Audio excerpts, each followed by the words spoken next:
புட்டினுக்கு பைத்தியம் பிடிச்சிருச்சு, புட்டின்னால மொத்த ரஷ்யாவே அழிய போகுது அப்படின்னு நான் சொல்லலைங்க. இதை சொல்லியிருக்கிறது யாருன்னு பார்த்தீங்கன்னா அமெரிக்காவோட பிரசிடென்ட் டொனால்டு ட்ரம்ப். நம்ம இப்போதான் ஆபரேஷன் சிந்தூர் அப்படிங்கிற ஒரு மிகப்பெரிய விஷயத்திலிருந்து வெளியே வந்திருக்கோம். நேத்திக்கு ராத்திரி ரஷ்யா உக்ரைனுக்குள்ள 325 ட்ரோன்ஸ் ஓகேவா பிளஸ் 9 மிசைல்ஸ் அனுப்பிச்சிருக்காங்க. உக்ரைனோடுக்கும் ரஷ்யாவுக்கும் கிட்டத்தட்ட 1000 டேஸ்க்கு மேல போர் போயிட்டு இருக்குது. அதுல மிகப்பெரிய தாக்குதல் நேத்திக்கு நைட் நடந்திருக்குது. இது நடந்து முடிஞ்ச உடனே தான் ட்ரம்ப் என்ன சொல்றாரு, ட்ரம்ப் டீம் உக்ரைன் பேசிக்கா ரஷ்யா அமெரிக்கன் டீம் ஒருத்தங்களை பயங்கரமா அடிச்சிருக்காங்க. ரஷ்யா வேர்ல்டுல இருக்கிற ஒரு powerful biggest country, powerful country. America ஒரு பெரிய பவர்ஃபுல் கண்ட்ரி. ரெண்டு கண்ட்ரியும் மோதிர கிரவுண்டா தான் உக்ரைன் இருந்துட்டு இருக்குது. அங்க ரஷ்யா மிகப்பெரிய தாக்குதலை பண்ணியிருக்காங்க. அண்ட் அந்த தாக்குதலுக்கு பதிலடியா தான் அமெரிக்கன் பிரசிடென்ட் என்ன சொல்றாருன்னா, ரஷ்யாவோட பிரசிடென்டான புட்டினுக்கு எனக்கு நல்லா தெரியும், ரொம்ப நாள் ஃப்ரெண்ட்ஸ் தான். ஆனா இப்போ என்ன ஆச்சுன்னு தெரியல, பைத்தியம் பிடிச்சிருச்சு புட்டினுக்கு. என்னால புரிஞ்சுக்க முடியல புட்டினோட ஆசை நிறைவேறவே நிறைவேறாது. புட்டினாலேயே மொத்த ரஷ்யாவும் கீழே விழுக போகுது, டவுன்ஃபால் அப்படின்னு சொல்றாரு, அழிய போகுது அப்படின்னு ஒரு நாட்டோட பிரசிடென்ட் ஓகேவா, உலகத்தோட மிக பவர்ஃபுல்லான கண்ட்ரியான அமெரிக்காவோட பிரசிடென்ட் உலகத்தோட மிகப்பெரிய கண்ட்ரியான ரஷ்யாவோட பிரசிடென்ட்டை பார்த்து பைத்தியம்னு பிரஸ்ல சொல்லியிருக்காரு. புட்டின் has gone crazy னு சொல்லியிருக்காரு, which is a big deal ஓகேவா. இதுவரைக்கும் அவங்க ரெண்டு பேரும் சண்டை போட்டுக்கிட்டது இல்ல, சுத்தி வளைச்சு என்னனாலும் பேசிக்கிட்டாலும் ரெண்டு பேரும் ஃப்ரெண்ட்ஸா தான் இருந்திருக்காங்க. பட் இப்போ அந்த சண்டை பெருசாகி இருக்குது. இதே மாதிரி நான் கவலைப்பட போறேன். சரி இவ்வளவு பெருசா சொல்ற, பட் அதுக்கும் எனக்கும் என்ன சம்பந்தம் அப்படின்னு தானே கேக்குறீங்க. நம்ம வாங்குற தக்காளி வெங்காயத்துல இருந்து நம்ம வண்டியில போடுற பெட்ரோல் டீசல் விலை வரைக்கும் இவங்க ரெண்டு பேர் சண்டை போட்டுக்கிறத டிபெண்ட் பண்ணி தான் இருக்குது. எப்படி அப்படிங்கறத நான் உங்ககிட்ட டீடைலா இன்னைக்கு வீடியோல எக்ஸ்பிளைன் பண்ண போறேன். So let's get started. Hello everyone, நான் Madan Gowri and hello my dear MG squad. First விஷயம் என்ன அப்படின்னு பார்த்தீங்கன்னா, ஒரு சின்ன இன்ஃபர்மேஷன். நிறைய பேர் பேக் ட்ராப்பை பார்த்துட்டு மதன் என்ன ஸ்டுடியோ பயங்கரமாக இருக்குது அப்படின்லாம் யாரும் யோசிக்கல, மட்டும் தெரியும். பட் ஆக்சுவலாக இது என்ன அப்படின்னு பார்த்தீங்கன்னா, நான் ஒரு ரேண்டமான ஒரு ஹாஸ்டல் சம்திங், நான் டிப்லிசி ஜார்ஜியாவில் இருக்கேன். ஸோ ஒரு குட்டி ட்ராவல். உங்களுக்கே தெரியும், மே மாதம் கடைசி அந்த வருஷத்தில் ஒரு வாரம் நான் கொஞ்சம் தனியாக இருக்கணும்னு நினைப்பேன் பிறந்த நாள் வர்றப்போ. ஸோ அதனால் இங்கே ட்ராவல் பண்ணி வந்திருக்கேன். அதான் வேற ஒன்றும் கிடையாது. ஸோ அதான் இந்த பேக் ட்ராப் எல்லாம் அந்த பழைய காலத்து இதெல்லாம் அந்த ஜார்ஜியன் வைப்பில் இருக்கா. இன்ட்ரெஸ்டிங்லி ஜார்ஜியாவுக்கும் ரஷ்யாவுக்கும் பார்டர் இருக்குது. என்ன நடந்துச்சுங்கிறத நான் உங்ககிட்ட எக்ஸ்பிளைன் பண்ண ஆரம்பிச்சேன். பட் அதுக்கு முன்னாடி மதன் கௌரி சேனலை சப்ஸ்கிரைப் பண்ணலன்னா சப்ஸ்கிரைப் பண்ணுங்க. அப்போ நான் தான் டெய்லி இந்த மாதிரி நடக்கிற எல்லா வேர்ல்ட் அஃபேர்ஸும் என்னால் உங்ககிட்ட 10 நிமிஷத்தில் சொல்ல முடியும். ஓகேவா? இப்போ எக்ஸ்பிளைன் பண்ண ஆரம்பிக்கவா? Okay super. முதல் விஷயம் என்ன அப்படின்னு பார்த்தீங்கன்னா, நேத்திக்கு ராத்திரி என்ன நடந்துட்டு இருக்குது, அதனால ட்ரம்ப் என்ன ரியாக்ட் பண்ணியிருக்காரு, புட்டின் என்ன பண்ணிட்டாரு. நேத்திக்கு ராத்திரி உக்ரைனுக்கும் ரஷ்யாவுக்கும் போர் போயிட்டு இருக்குங்கிறது நம்ம எல்லாருக்குமே தெரியும். கரெக்டா 1000 நாட்களா போர் போயிட்டு இருக்குது. இன்ஃபேக்ட் 1100 டேஸா போர் போயிட்டு இருக்குது. இந்த போரோட மிகப்பெரிய தாக்குதல் நேத்திக்கு ராத்திரி நடந்திருக்குது. என்ன நடந்திருக்குன்னு பாத்தீங்கன்னா,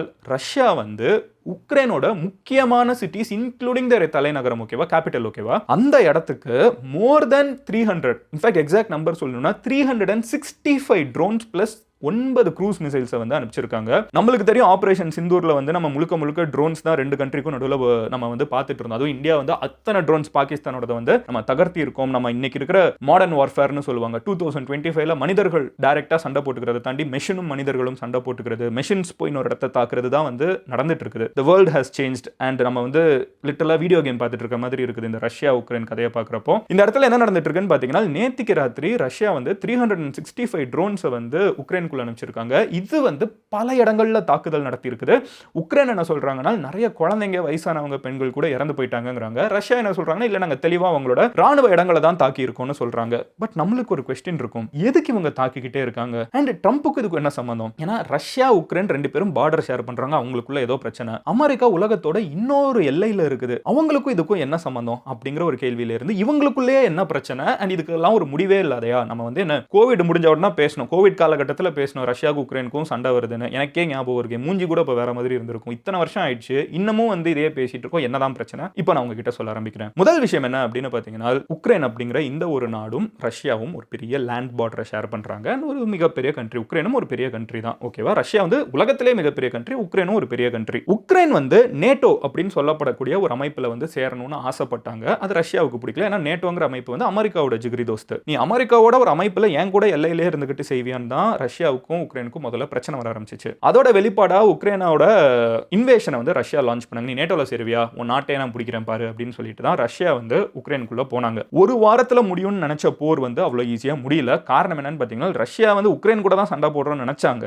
ஆனா உண்மை என்னன்னு பாத்தீங்கன்னா, உக்ரைனுக்கு மொத்த யூரோப்பும் அண்ட் அமெரிக்காவும் அண்ட் உலகத்துல இருக்கிற இன்னும் பல கண்ட்ரீஸ் ஃபண்டிங் ஆகும், ஆயுதங்களாகவும், ஈவன் பீப்புளை கூட வந்து சில இடங்களில் கொடுத்துருக்காங்கன்னு சொல்லப்படுது. ஸோ கண்டினியூஸாக சப்ளை ஆஃப் மணி அண்ட் இதுவும் வந்துகிட்டே இருக்குது. ஓகேவா, மணி அண்ட் இன்டெலிஜென்ஸும் வந்துகிட்டே இருக்குது. அண்ட் நான் சொன்ன மாதிரி 2025 போர் அப்படின்னு சொல்றப்போ 2 மனிதர்களுக்குள்ள நடக்கிறதா இல்ல, ஆயுதங்களுக்குள்ள, ட்ரோன்ஸுக்கு நடுவில், ரொபாட்ஸுக்கு நடுவில் அப்படி போறப்போ அது எந்த கண்ட்ரி கிட்ட காசு இருக்குங்கிறதா மேட்ரு. ஸோ ரஷ்யாவோட பணபலமும் ட்ரோன்ஸும் இவங்களோட உக்ரைனுக்கு கண்டினியூஸா அமெரிக்காவோட பணபலம், அமெரிக்காவோட ஆயுதங்கள், யூரோப்போட பணபலம், யூரோப்போட ஆயுதங்களும் வந்து சண்டை போட்டுட்டு இருக்குது. ஸோ இது ஒரு வாரத்தில் ரஷ்யாவுக்கு ஈஸியாக நடந்து பழைய காலமாக இருந்துச்சுன்னா ரஷ்யா வந்து கேக் வாக் பண்ணியிருப்பாங்க, ஈஸியாக பிடிச்சிருப்பாங்க. ஆனால் அப்படி இல்லாமல் இது கண்டினியூஸாக வந்துகிட்டே இருக்கிறதுனால மக்கள் தொகை எவ்வளோ, ஆர்மி எவ்வளோ பவர்ஃபுல் அதெல்லாம் மேட்டரில் இந்த மாடர்ன் வார்ஃபேரில் வந்து உக்ரைனும் ஈக்குவலாக டஃப் கொடுத்துட்டே இருக்காங்க, ரஷ்யாவும் உள்ளுக்குள்ள வந்துகிட்டே இருக்காங்க. இத்தனை வருஷத்தில் 1000 நாட்களில் Russia has manage to capture 20% of Ukraine. ஓகேவா, 20% ஆஃப் உக்ரைனை பிடிச்சதுக்கு அப்புறமும் ரஷ்யா வந்து நிறுத்த மாட்டேங்கிறாங்க, இன்னும் உள்ளுக்குள்ள புஷ் பண்ணிட்டே இருக்காங்க. ட்ரம்ப் வந்து பைடன் இருக்கிற வரைக்கும் வேற கதை. ஓகேவா, ஜோ பைடன் இருக்கிற வரைக்கும் வேற கதை. பட் ட்ரம்ப் வந்த உடனே சொல்லிட்டாரு, நான் ஏன்பா உனக்கு ஹெல்ப் பண்ணும். அது வரைக்கும் யூஎஸ் வந்து பயங்கரமாக சப்போர்ட் பண்ணிட்டு இருந்தாங்க உக்ரைனுக்கு. ட்ரம்ப் வந்த உடனே என்ன சொன்னார், ஏய் என் நாட்டிலே வேலை இல்லைன்னு சொல்லிட்டு இருக்கேன், நான் ஏன் உன் நாட்டுக்கு இவ்வளோ காசு கொடுத்துக்கிட்டே இருக்கணும், உன் சண்டை உன் ரஷ்யாவோடனா நீ சண்டை போட்டுக்கோ, நான் ஏன் சப்போர்ட் பண்ணுன்னு கேட்டாரு. அப்புறம் என்ன சொன்னார்னா, இது வரைக்கும் பண்ணதே பெரிய செலவு, அதுக்கெல்லாம் உன் நாட்டில் இருக்கிற வளங்கள் எல்லாத்தையும் எழுதிதா, ஏன்னா போரில் இருக்கிற கண்ட்ரி பெருசாக கொடுக்கறதுக்குலாம் காசு இல்லை, ஸோ அப்போ நாட்டில் மண்ணுக்கடியில் இருக்கிற வளங்கள் எல்லாம் தான் சொல்லிட்டு அந்த டீலிங்கும் பேசப்பட்டு சில விஷயங்கள் சைன் கூட பண்ணப்பட்டுச்சு. ட்ரம்போட ஐடியா ஆஃப் திஸ் வந்து அவங்க 2 பேருக்கு சண்டை, நான் ஒரு பிஸ்னஸ் மேன், எனக்கு என்ன இதில் காசு இருக்குங்கிறதான் ட்ரம்ப் பார்க்குறது. ஸோ ட்ரம்ப் பவருக்கு வந்ததுக்கப்புறம் உக்ரைன் வந்து என்ன நினைச்சாங்கன்னா, அந்த வளங்களையும் அவங்க சில டீல்ஸும் சைன் பண்ணாங்க. ஓகேவா, என்ன நினைச்சாங்கன்னா, ஓகே இனிமே வந்து அமெரிக்கா நம்ம பக்கம் வந்துட்டாங்க, ஏன்னா அமெரிக்காவுக்கு இப்போ கேம் இருக்குது, உக்ரைனோட வளங்கள் வந்து அமெரிக்காவுக்கு ஒன்னா சேர்ந்து நிறைய ப்ராஜெக்ட்ஸ்லாம் இருக்குங்கிறப்போ இனிமே அமெரிக்கா ஃபுல்லாக சப்போர்ட் பண்ணுவாங்கங்கிற நம்பிக்கையில் இனிமே பெருசாக போர் பெருசாகாதுன்னு நினைக்கிறப்போ தான் நேத்திக்கு புட்டின் வந்து அடிச்சிட்டாரு. அதுவும் 20% ஆஃப் உக்ரைனை பிடிச்சதுக்கு அப்புறமா அடிச்சிட்டு இருக்காங்க. எதனால இது நடந்துட்டு இருக்கு அப்படின்னு பார்த்தீங்கன்னா, என்ன சொல்லப்படுதுனால் உக்ரைனோட கடல் பகுதியை வந்து கம்ப்ளீட்டா ரஷ்யா கேப்சர் பண்றாங்கன்னு சொல்லி நிறைய ஆர்டிகல்ஸ் வாசிக்க முடியுது. அது ஏன் கடல் பகுதி?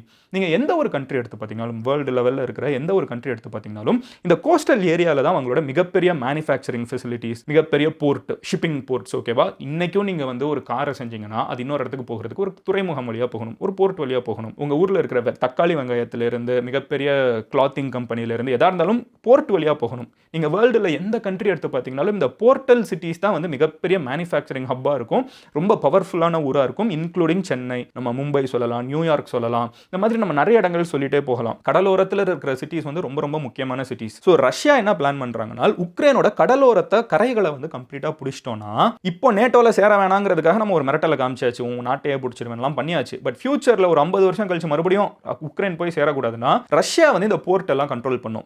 உக்ரைன் வந்து அப்பவும் மேனுஃபேக்சர் பண்ணுவாங்க, உக்ரைன் கிட்ட அப்பவும் வளங்கள் இருக்கும். ஆனால் மற்ற நாடுகளுக்கு அனுப்புறதுக்கு ஒரு போர்ட், துறைமுகம் தேவைப்படும். ஆனால் அந்த துறைமுகம் ரஷ்யாவோட கண்ட்ரோல் இருக்கு, ஏன்னா அவங்க பிடிச்சிட்டாங்கன்னா அவங்க கண்ட்ரோல் இருக்கும். அப்போ இந்த போர்ட் எல்லாத்தையும் கண்ட்ரோல் பண்றது ஒரு நாட்டை கண்ட்ரோல் பண்ற மாதிரி இன்டைரக்டா ஒரு சாஃப்ட் பவரை யூஸ் பண்ணி. ஸோ அதனால புட்டின் வந்து நிறுத்தாம கண்டினியூஸா உள்ளுக்குள்ள புஷ் பண்ணிக்கிட்டே இருக்காங்க. இந்த தாக்குதல் நடந்திருக்குது. அதுக்கு தான் ட்ரம்ப் பதிலுக்கு என்ன சொல்லியிருக்காங்க. ட்ரம்ப் என்ன நினைச்சாருன்னா, ஓகே என்னப்பா புட்டினுக்கு வந்து பிடிச்சது வரைக்கும் போதும், இந்த 20% வச்சிட்டியா, இது எழுதி கொடுத்துட்டா புட்டின் வந்து இதை வெற்றுவாரு அப்படின்னு சொல்லி யோசிச்சாங்க. பட் புட்டின் நிறுத்துற மாதிரி இல்லை. புட்டின் வந்து மொத்த கோஸ்டல் ஏரியாவை பிடிச்சாதான் உக்ரைனோட பவரை வந்து நம்ம நல்லிஃபை பண்ண முடியும், காலியாக்க முடியும் அப்படிங்கிறதுனால பயங்கரமா புஷ் பண்ணிட்டு இருக்காங்க. அண்ட் ட்ரம்ப் அதுக்கு தான் ரியாக்ட் பண்றப்ப எல்லாரும் என்ன சொன்னாங்கன்னா, ட்ரம்ப் வந்து மாஸ்டர் நெகோசியேட்டர், ட்ரம்ப் வந்தாருன்னா அவர் எதிர்த்து எந்த நாடுமே நிற்க முடியாது, ட்ரம்ப் தான் உலகத்தையே வந்து அமெரிக்காவை கிரேட் ஆக்க போறாரு, வேர்ல்டுல இருக்கிற எல்லா கண்ட்ரியும் புள்ளி பண்ணுவாரு.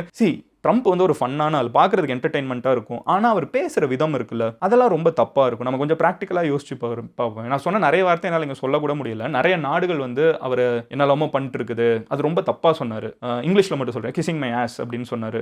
அவர்கிட்ட ஹெல்ப் கேட்கறதுக்கு அவங்க நாட்டை எங்களை பகச்சிக்காதுன்னு சொல்லி கெஞ்சுறாங்க அப்படின்லாம் சொல்லி பேசினார். Which is not cool, right? இப்படிலாம் கெஞ்சுறாங்கன்னு சொல்றது என்ன, கெஞ்சுறாங்கன்னு சொன்னார். அதெல்லாம் இந்த மாதிரி கூலாக கிடையாது. இந்த மாதிரி நிறைய பேசியிருக்காரு, வார்த்தையை விட்டுருக்காரு. இப்போ பிரசிடென்ட், ரஷ்யன் பிரசிடென்ட் வந்து பைத்தியம்ட்டாரு, அவருக்கு பைத்தியம் பிடிச்சிருச்சு, என்னாச்சுனே தெரியல அப்படின்லாம் சொல்லி பேசிட்டு இருக்காரு. அதை மட்டும் பேசாம உக்ரைனோட பெர்ஸ்பெக்டிவ் பார்ப்போமா, உக்ரைனோட நாடா இப்போ அவங்க என்ன ஃபேஸ் பண்ணிருக்காங்கன்னு யோசிப்போமே. அமெரிக்கா தான் ஃப்ரெண்டு, அமெரிக்காவை நம்பினா நல்லா இருக்கும்னு சொல்லிட்டு நேட்டோல ஜாயின் பண்ணணும்னு போனாங்க. பைடன் இருக்க வரைக்கும் நேட்டோ அமெரிக்கா நல்லா ஸ்ட்ராங்கா சப்போர்ட் பண்ணாங்க. இப்போ ட்ரம்ப் வந்ததுக்கு அப்புறம் அமெரிக்காவும் ரொம்ப ஸ்ட்ராங்கா சப்போர்ட் பண்றது கிடையாது உக்ரைனை. அதை தான் வந்து அவர் ஆப்போசிட்லேயே உட்காந்து 2 பேருக்கும் பஞ்சாயத்து ஆச்சு, உக்ரைன் பிரசிடென்ட்டுக்கும் ஜேடி வான்ஸுக்கும் அண்ட் ட்ரம்ப்புக்கும். அது ஒரு ரொம்ப ஃபேமஸான வீடியோ, நீங்க அதை போய் மறுபடியும் பார்த்தீங்கன்னா உங்களுக்கு இன்னும் கான்டெக்ஸ்ட் கிடைக்கும். Madan Gowri, JD Vance, Trump, ஜெலன்ஸ்கின்னு போட்டு பாருங்க. கமிங் பேக் டு டாபிக் என்னன்னு பார்த்தீங்கன்னா, அந்த மாதிரி பிரச்சனைகள்லாம் வந்து ட்ரம்ப் வந்ததுக்கு அப்புறம் இருக்க மாட்டேன். ஏன்னா ட்ரம்ப் பெருசாக சப்போர்ட் பண்ண இன்ட்ரெஸ்ட் காமிக்க மாட்டேங்கிறாரு. ஒரு பிக் பிரதரா நான் அண்ணனா உனக்கு இருக்க விரும்பலடா, எனக்கே பெரிய பிரச்சனை இருக்கிற, நான் என்ன உனக்கு ஹெல்ப் பண்ணுங்கிற ஒரு மோட்ல இருக்காரு. ஸோ உக்ரைன் வந்து 3.5 வருஷமா மோர் தென் 3.5 வருஷமா ஒரு போர்ல இருந்துட்டு இருக்காங்க. அந்த போர் முடிகிற மாதிரியும் தெரியல. பெஸ்ட் ஃப்ரெண்டு ஒருத்தன் ஹெல்ப் பண்ண வருவான், அவன் கூட சேர்றதுக்கு தான் இந்த போறேன், அவன் வந்து எனக்கு என்ன இருக்குது இதுல அப்படின்னு சொல்லி கேள்வி கேட்டுட்டு இருக்கான். இவன் விட மாட்டேங்கிறான், உள்ளுக்குள்ள வந்துகிட்டே இருக்கான். Ukraine is in bad shape, அதுல டவுட்டே கிடையாது. ஸோ இதெல்லாம் தான் ஓவராலா உக்ரைனுக்கும் ரஷ்யாவுக்கும் நடுவில் நடந்துட்டு இருக்கு. எனக்கு என்ன இன்ட்ரெஸ்டிங்கா இருக்குன்னா வந்து இது நெகட்டிவா நான் சொல்றேன், பாசிட்டிவா சொல்லல. இவ்வளோ பெரிய ஒரு விஷயம் நடந்துட்டு இருக்குது, ஓகேவா? ஒரு நாடு இன்னொரு நாடுக்குள்ள 3 வருஷமா போர் நடந்துட்டு இருக்குது. நம்ம உள்ளுக்குள்ள போய்கிட்டே இருக்காங்க. நேத்திக்கு 300க்கும் மேற்பட்ட ட்ரோன்ஸ் வந்து தாக்கி இருக்குது. குழந்தைங்க எல்லாம் இறந்து போயிருக்காங்கன்னு சொல்லப்படுது. ஸோ ஒரு பெரிய தாக்குதல், ஓகேவா? மிகப்பெரிய தாக்குதல் இது நடந்திருக்குது. நம்ம ஊர்ல இது ஒரு நியூஸா கூட யாரும் பேச மாட்டோம். நான் மீடியா கம்பெனி எல்லாம் பெருசா தப்பு சொல்ல, நம்ம நியூஸா போட்டா நம்ம கிளிக் கூட பண்ணி பார்க்க மாட்டோம். இந்த வீடியோவே எவ்வளவு வியூஸ் போகுதுன்னு எனக்கு தெரியாது. பாருங்களேன், எனக்கு தெரிஞ்ச நார்மலா போறதை விட அது கம்மியா போயிருக்க கூட வாய்ப்பு இருக்குது. நீங்க சும்மா பாருங்க, நீங்களே பார்த்து சொல்லுங்க எவ்வளவு போயிருக்குன்னு. எனக்கு தெரியல, நீங்க பாக்குறப்ப உங்களுக்கு தான் இதுக்கான பதில் தெரியும். என்கேஜ்மெண்ட் கூட 1000 கமெண்ட்ஸ் நம்மளுக்கு அசால்ட்டா ஒரு இன்னைக்கு எவ்வளவு கமெண்ட்ஸ் வந்திருக்குன்னு பாருங்க. ஸோ அது காரணம் என்ன அப்படின்னு பாத்தீங்கன்னா, மக்களுக்கு வந்து இதுலலாம் இன்ட்ரெஸ்ட் கிடையாது. ஒரு போருங்கிறது வந்து 3 நாள் 4 நாள் பெருசா பேசுற மாதிரி இருக்கே தவிர, அதை தாண்டி மக்களுக்கு வந்து அமைதி வேணும், நிம்மதி வேணும், குளோபலா வந்து ஒரு மனித இனமா முன்னேறணும், இதை நோக்கி நம்ம போறது வந்து என்னைக்குமே பெட்டரான விஷயம். இந்தியா வந்து அதை தான் தெளிவா சொன்னாங்க ஆபரேஷன் சிந்தூர் அப்போ. எனக்கு வந்து பாகிஸ்தான் அழிக்கணுங்கிறதுலாம் நோக்கம் இல்லை. அவங்க பேசிக்கா என்ன சொன்னாங்க, என் நாட்டுக்குள்ள நீ அடிச்ச உன் தீவிரவாத இடங்கள் எல்லாம் நான் அடிப்பேன், ராணுவத்தோட சப்போர்ட்டோட வந்து அந்த இடத்தையும் அடிப்பேன். தெளிவா இருக்காங்க. இந்தியா வந்து எடுத்த ஸ்டாண்ட் எல்லாமே ப்ராப்பரா இருந்துச்சு, கரெக்டா இருந்துச்சு. அந்த மாதிரி போறது பெட்டர். இதை ஒரு பெரிய பிரச்சனையா ஆக்கியிருக்க முடியுமா இந்தியானால? இது ஒரு மிகப்பெரிய போரா ஆக்கியிருக்க முடியுமா?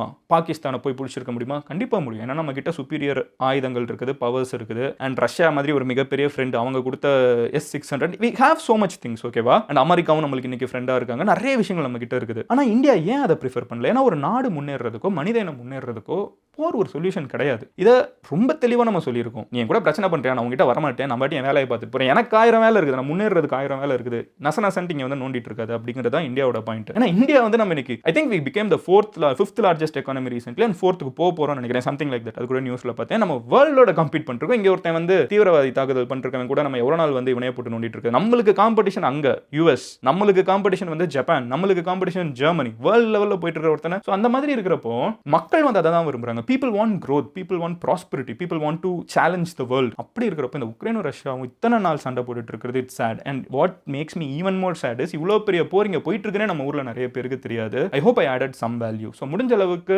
என்ன நடந்துட்டு இருக்கு இங்க this part of the world, உங்க ஃப்ரெண்ட்ஸ் நிறைய பேர் வந்து இங்க கூட நிறைய ஜார்ஜியன் ஸ்டூடெண்ட்ஸ், ஜார்ஜியாவில் நிறைய இந்தியன் ஸ்டூடெண்ட்ஸ்லாம் படிச்சுட்டு இருக்கிறத பார்க்க முடியுது. உக்ரைனில் நிறைய இந்தியன் ஸ்டூடெண்ட்ஸ் மெடிக்கல் படிக்க வந்திருந்தாங்க. அர்மேனியாவில் நிறைய ஸ்டூடெண்ட்ஸ் படிச்சுட்டு இருக்காங்க. ரஷ்யாவில் நிறைய ஸ்டூடெண்ட்ஸ் படிச்சுட்டு இருப்பாங்க. அவங்களோட அப்பா அம்மா பார்த்துட்டு இருப்பீங்க. So share this video in those circles, ஓகேவா? என்ன நடந்துட்டு இருக்கீங்கிறத அவங்களும் தெரிஞ்சுக்கணும். இது ஒரு பெரிய பிரச்சனை தான். இதுக்கான சொல்யூஷன் உலகத்தில் இருக்கிற எல்லா தலைவர்களும் ஒன்னா சேர்ந்து அட்டென்ட் பண்ணுவாங்கங்கிற நம்பிக்கையோட ட்ரம்ப் அவரோட வாயை அளந்து பேசினா சரியா இருக்கும். மதனு, நீ பேசுறது அவர் கேட்க போறான்னு கேட்டீங்கன்னா கண்டிப்பா கேட்க மாட்டாரு. இருந்தாலும் என்னோட ஒப்பீனியனை சொல்றேன். சொல்றதுல என்ன தப்பு இருக்குது? அளந்து பேசினா பெட்டரா இருக்கும், அவ்வளவுதான். நம்ம சொல்ல முடியாதுங்க. கமலா ஹாரிஸ்க்கே தமிழ் தெரியும், கரெக்டா?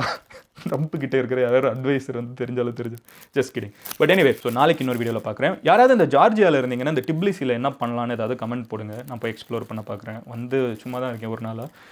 Love you all, take care, bye, cheers MGs, see you tomorrow, bye.